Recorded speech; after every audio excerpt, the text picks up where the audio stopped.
இருக்கணும். இந்த மாதிரி தான் நான் எல்லாமே என்ன பண்ணிருக்கேன்னா ஃபர்ஸ்ட் எல்லாம் அலசி தொடச்சிட்டு அதுக்கப்புறம் தாங்க இது எடுக்கணும். நம்ம ஈரத்தோட இந்த காம்போடையே கழுவி வைக்கணும். அதுக்கப்புறம் நல்லா தொடச்சி காய வச்சதுக்கு அப்புறம் ஊறுகாய் போடும்போது மட்டும் இதை பாருங்க இப்படி எடுக்கணுங்க. ஏன்னா இந்த காம்புக்குள்ளார தண்ணி போயிருச்சுன்னா ஊறுகாய் கெட்டு போயிடுங்க. அதுக்காக தான் அந்த மாதிரி செய்யறது.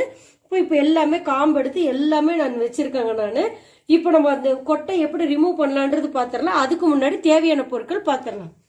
இப்போ பாருங்க இதுக்கு உப்பு நம்ம தேவையான அளவு எடுத்துக்கலாங்க. நான் இதுல ஒரு 75 கிராம் உப்பு எடுத்திருக்கிறேங்க. இதுல ஒரு 50 கிராம் தனியாத்தூள் எடுத்திருக்கிறேன்.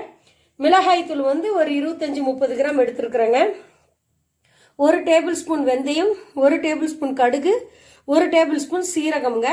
அதுக்கு முன்னாடி இங்க எண்ணெய் பாருங்க, வானலில நான் கிட்டத்தட்ட ஒரு 1/4 லிட்டர் எண்ணெய் நல்லெண்ணெய் கொஞ்சம், அதுக்கப்புறம் நிலக்கடலை 2ம் போட்டு கொஞ்சம் சூடு ஏற்றி நான் நிறுத்தி வச்சிருக்காங்க. நான்